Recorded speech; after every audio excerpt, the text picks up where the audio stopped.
है, पोसा है, प्यार दिया है, लुक आफ्टर किया है, तरबियत दी है।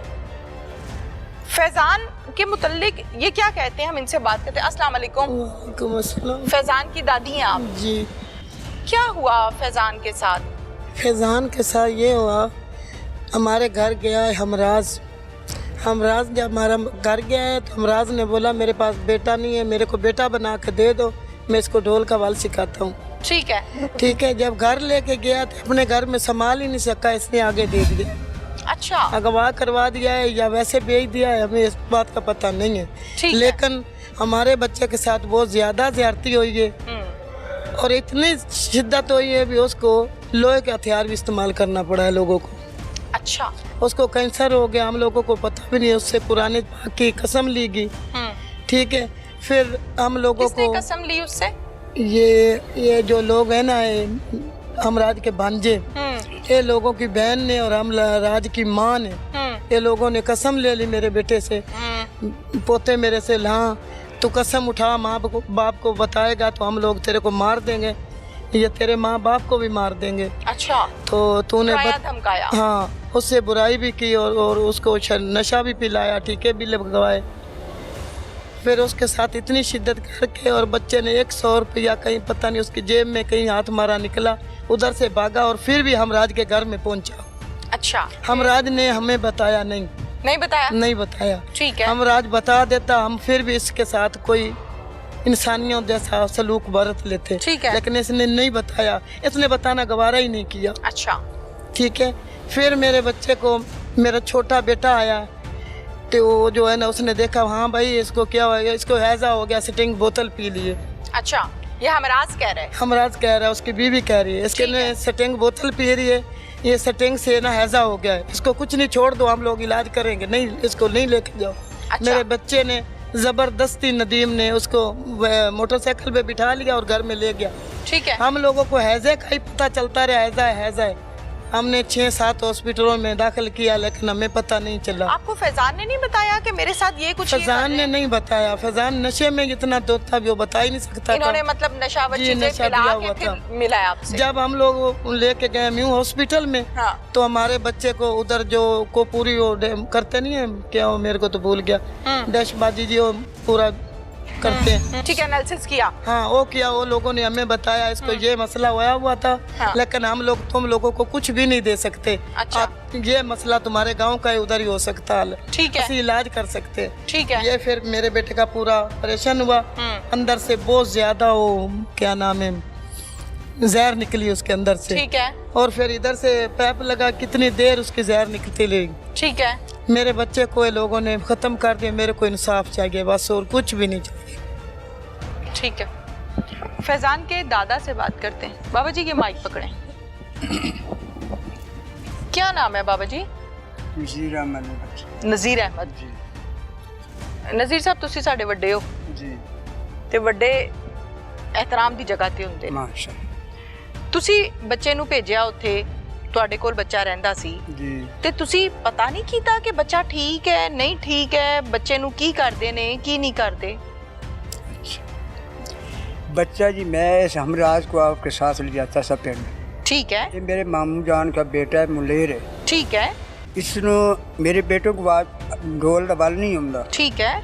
मैं इनू आख्या तो इस मैनू आख्या तू है पोता मेरे ते तेरा भी पुत्र मेरा भी पुत्र, मेरे को औलाद को नहीं, मैनू अपने पुत्रा तरह संभाला। हमराज मुलजिम ने? हमराज जो मेरा मुलेर सी। ठीक ठीक ठीक है। ठीक ऐसा कि मैं बच्चियां तरह संभाला। अच्छा। ये रोज़ियां तुझी पहले 2 दिन ही ले आया। अच्छा।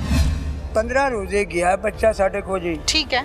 ये सा कि अब्बा जी मैनू ये लोकां जिमीदार वाले कम कार वास्ते भेजा, किसी रेत ले पजा, किते बालन ले पजा। ठीक है। मैं क्या कोई नहीं, उस्ताद काम पुत्र लेंदे रहंदे, जे तेन बल सिखा दे ते बेहतर है। ठीक है। उस तो बाद जी 15 रोजे उससे मिल के ते वापस 17वें रोजे कसोले आ गया जी। ठीक है। ते उगू आ गया, मैं रोजे रखदा, 20वें रोजे मैं इत्काफ पै गया। ठीक है। ठीक है। उस टाइम मैनू जी 25 रोजे जी ये बीमार हालत ना ये गया है बच्चा वापस। ठीक है। मैं ईद तो बाद उठा अपने इत्काफ, अल्लाह ताला मेरा सुन्नत रसूल पूरा किया जी, माशाअल्लाह। नमाज भी पढ़ता सा, माशाअल्लाह। उठू निकलिया तो मेरे बच्चा बीमार हुआ जी। असी इन जड़ा ले आए हैं, ननकाने ले गए हैं, बुच्चे की ले गए हैं, ਹੋਰ ਹਸਪੀਟਲ ਲੈ ਗਏ, ਕਿਸੇ ਇਹ ਨਹੀਂ ਦੱਸਿਆ ਬੱਚੇ ਨੂੰ ਸਿਰਫ ਜ਼ਰਦ ਉਲਟੀ ਆਈ। ਇਹ ਕਮਰ ਜਿਹੜਾ ਨਾ ਇਸ ਤਰ੍ਹਾਂ ਟੁਰਦਾ ਸੀ। ਜੀ ਬਹਿ ਜਾਓ ਬਹਿ ਜਾਓ ਬਹਿ ਜਾਓ ਬਹਿ ਜਾਓ ਬਹਿ ਜਾਓ। ਅੱਛਾ ਜੀ, ਤੇ ਬੱਚੇ ਨੂੰ ਪੁੱਛਿਆ ਜੀ ਬੇਬਹਾ ਪੁੱਛਿਆ ਕਿ ਕੀ ਮਸਲਾ ਹੈ? ਮਸਲਾ ਕੀ? ਕੋਈ ਨਹੀਂ, ਮੈਂ ਕਹਣਾ ਕੇਸ ਮੈਨੂੰ ਉਠਾਉਂਦਾ ਰਿਹਾ, ਮੈਨੂੰ ਦਰਦ ਹੈ। ठीक है, ਜੇ ਰਾਤ ਹੋਈ ਤੇ ਰਾਤ ਨੂੰ ਟੀਕੇ ਤੇ ਪਹੁੰਚਾ ਲਿਆ, ਸੁਬਹ ਹੋਈ ਤੇ ਸੁਬਹ ਭੇਜ ਲਿਆ। ठीक है। ਲਿਜਾਂਦੇ ਮੋਰ ਮੇਰੇ ਬੱਚੇ ਦੀ ਛੋਟਾ ਮੇਰਾ ਬੱਚਾ ਨਦੀਮ ਅਬਾਸ ਉਹਦੇ ਸਦਨ ਰੱਖੇ ਸੀ। 20 ਮਈ ਦੀ ਉਹਦੀ ਬਰਾਤ ਗਿਆ, ਬੱਚਾ ਜ਼ਿਆਦਾ ਖਸਕਿਆ ਤੇ ਉੱਥੇ ਹਮ ਰਾਤ ਦਾ ਇੱਕ ਮੁਲੇਰ ਇਹਦਾ ਭਾਈ ਖਾਂ ਇਹਦਾ ਅੱਲਾ ਦਿੱਤਾ ਹੈ, ਅਕਰਮ ਹੈ। ਉਹਨਾਂ ਆਖਿਆ ਬੱਚਾ ਲਿਆਓ ਸਾਡੇ ਕੋਲ, ਅਸੀਂ ਇਸ ਬੱਚੇ ਦਾ ਇਲਾਜ ਉੱਥੇ ਕਿਸੇ ਡਾਕਟਰ ਨੂੰ ਆ ਕੇ ਮਸ਼ਵਰਾ ਕਰਕੇ। ਚਲੋ ਡਾਕਟਰ ਦੇ ਕੋਲ ਬੱਚਾ ਪਹੁੰਚ ਗਿਆ, ਫਿਰ ਡਾਕਟਰ ਨੇ ਕੀ ਦੱਸਿਆ ਤੁਹਾਨੂੰ ਕਿ ਬੱਚੇ ਨਾਲ ਕੀ ਮਸਲਾ ਹੈ, ਕੀ ਹੋਇਆ? ਉਹ ਡਾਕਟਰ ਦੀ ਕੁਝ ਛੁੱਟੀ ਹੈ। ਮੇਰੀ ਉੱਥੇ ਇੱਕ ਹਮਸ਼ੀਰਾ ਹੈ, ਇਸ ਦੀ ਭੈਣ, ਉਹਦੇ ਘਰ ਚਲੇ ਗਏ। ਰਾਤ ਨੂੰ ਪੇਟ ਬੱਚੇ ਦਾ ਫੁੱਲਦਾ ਗਿਆ ਫੁੱਲਣ ਨਾਲ ਉਹਨਾਂ ਜਗਤ ਅਸੀਂ ਬਰਾਤ ਵਾਪਸ ਆ ਗਿਆ ਜੀ। ਉੱਥੇ ਜੀ ਮਿਊ ਹਸਪਤਾਲ ਹੋ ਜਾ ਕੇ ਦਾਖਲ ਹੋਇਆ ਤੇ ਉਹਨੇ ਪੇਟ ਚਾਹ ਕੇ ਜ਼ਹਿਰ ਨਿਕਲਿਆ, ਨਾਕਾ ਇਟਾ ਲੱਗੀ ਰਹੀ, ਛੋਟੇ ਪਿਸ਼ਾਬ ਦੀ ਲੱਗੀ ਰਹੀ, ਪੇਟ ਦੀ ਲੱਗੀ। 5-7 ਦਿਨ ਉੱਥੇ ਰਿਹਾ ਜੀ। ਉਹ ਨਾਲੀਆਂ ਤੋਂ ਇਸੀ ਸਕੈਨ ਹੋਇਆ ਤੇ ਦੂਸਰੇ ਬੱਚਾ ਫੌਤ ਹੋ ਗਿਆ। ਉਹਨਾਂ ਡਾਕਟਰ ਨੂੰ ਪੁੱਛਿਆ ਤੇ ਰਹੇ ਸਾਨੂੰ ਉਹਨਾਂ ਕੋਈ ਗੱਲ ਨਹੀਂ ਦੱਸੀ। ਉੱਥੇ ਜਿਸ ਬੱਚਾ ਫੌਤ ਹੋ ਕੇ ਆ ਗਿਆ ਤੇ ਇੱਥੇ ਘਰ ਆਇਆ ਜੀ। ਅਸੀਂ ਤੇ ਹਾਲ ਦਵਾਈ ਪਾਉਂਦੇ ਪਏ, ਫਿਰ ਮੀਡੀਆ ਦੇ ਪਾਸ ਅਸੀਂ। ਹੁਣ ਤੁਹਾਡਾ ਮੁਤਾਲਿਬਾ ਕੀ ਹੈ? ਸਾਡਾ ਜੀ ਹੱਕ ਇਨਸਾਫ ਹੋਇਆ ਜਾਵੇ। ਕੀ ਇਨਸਾਫ ਹੈ? ਅੱਲਾਹ ਦੇ ਰਸੂਲ ਦੇ ਜੋ ਇਹਨੂੰ ਮਰਦ ਹੈ, ਜੇ ਇਹਨੇ ਜਿਹੜਾ ਗਲਤ ਫਹਿਮੀ ਕੀਤੀ ਹੈ ਕਰਾਈ, ਫਿਰ ਹੋਰ ਅੱਲਾਹ ਵਾਦਾ ਲਾ ਸ਼ਰੀਕ। ਮੈਂ ਕਸਮ ਚਾਹ ਕੇ ਕੁਰਾਨ ਪਾਕ ਨੇ ਕੱਲ ਉਹਨੂੰ ਗੁਸਲ ਦਿੱਤਾ ਹੈ ਜੀ। ਤੁਸੀਂ ਗੁਸਲ ਦਿੱਤਾ ਹੈ? ਮੈਂ ਖੁਦ ਦਿੱਤਾ। ਕੀ ਦੇਖਿਆ ਹੈ ਤੁਸੀਂ ਬੱਚੇ 'ਚ? ਉਹਦੇ ਜੀ ਬੱਚੇ ਦੇ ਦੂਸਰੇ ਜ਼ਖਮ ਮੈਂ ਤੇ ਆਪਣੇ ਨੂੰ ਗੁੱਗਾ 'ਚ ਪੈ ਗਿਆ। ਜ਼ਖਮ थे? ਉਹ ਜ਼ਖਮ। ਅੱਛਾ, ਫਿਰ ਮੈਂ ਚਾਹੁੰਦਾ ਜੀ ਇਨਸਾਫ ਹੋਇਆ ਜਾਵੇ। ਆਖਰ ਹੋਰ ਕੁਛ ਸਾਡੀ ਇਹਨਾਂ ਨਾਲ ਲੱਗ ਬਾਜੀ ਨਹੀਂ, ਕੁਛ ਸ਼ਰੀਕਾ ਨਹੀਂ, ਕੋਈ ਲੈਣੀ ਨਹੀਂ।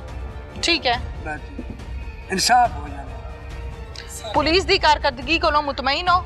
ਪੁਲਿਸ ਗੱਲਬਾਤ ਸੁਣਦੀ ਹੈ? ਪੁਲਿਸ ਜੀ ਉਹ ਗੱਲਬਾਤ ਸੁਣ ਰਹੀ ਹੈ। ਉੱਥੇ ਉਹਨਾਂ ਕੋਲ ਤੇ ਉਹਨਾਂ ਸਾਡਾ ਇਸ ਮੰਜ਼ਰ ਤੇ ਅਸੀਂ ਆਪਣੇ ਆ ਜੀ, ਸਾਨੂੰ ਪਹਿਲੇ ਪਤਾ ਹੀ ਕੋਈ ਨਹੀਂ। ਠੀਕ ਹੈ, ਠੀਕ ਹੈ।